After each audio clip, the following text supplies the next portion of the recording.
and I give the floor to the distinguished representative of Ecuador, speaking on behalf of a number of member states. Mr. Chair,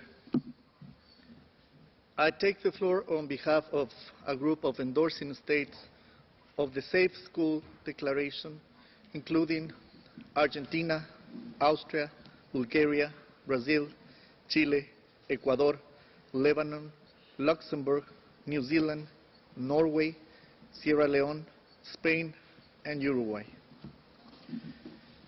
The declaration is an intergovernmental political commitment in support of the protection and continuation of education in armed conflicts, which includes a pledge to use the guidelines for protecting schools and universities from military use.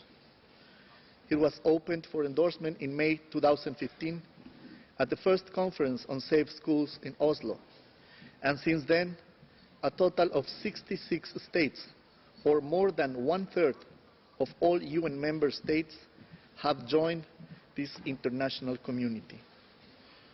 We would like to welcome the newest endorsing country, Botswana, who announced their endorsement just last week. Continued access to safe education can help protect children and youth from the impacts of armed conflict, attacks on schools, and the military use of education facilities can put children at risk of injury or death, recruitment, forced labor, sexual abuse, or child early and forced marriage. Moreover, once conflict has ended, large gaps in education can greatly hinder a country's ability to recover from conflict and to achieve sustainable development.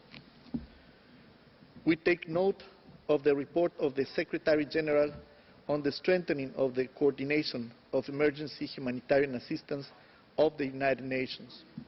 We thank the Secretary General for acknowledging the role that the Safe Schools Declaration can play to underscore the importance of protecting students, personnel, and schools. We wish to convey our deep concern regarding the humanitarian harm caused by continued attacks against students, teachers, schools, and universities, as well as ongoing military use of educational facilities. In this context, we welcome the ECOSOC resolution's reiteration of the need to protect and respect educational facilities. The Safe Schools Declaration provides a framework for action and cooperation to increase the protection of education during armed conflicts.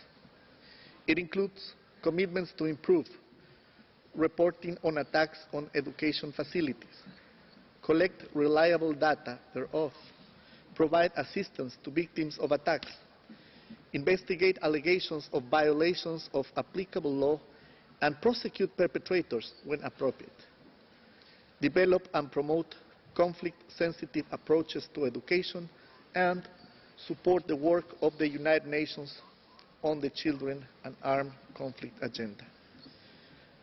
At the Buenos Aires Conference on Safe School in March of this year, representatives of 85 states gathered together to discuss these important issues.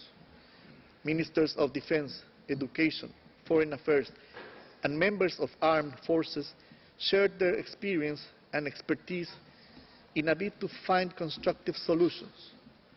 Representatives of endorsing states outlined concrete steps that they have taken to implement the commitments contained within the declaration.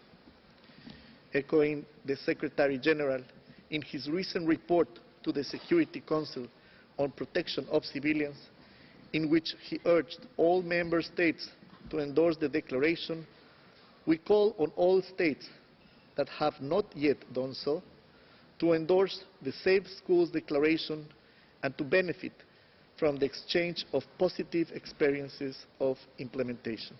Thank you, Chair.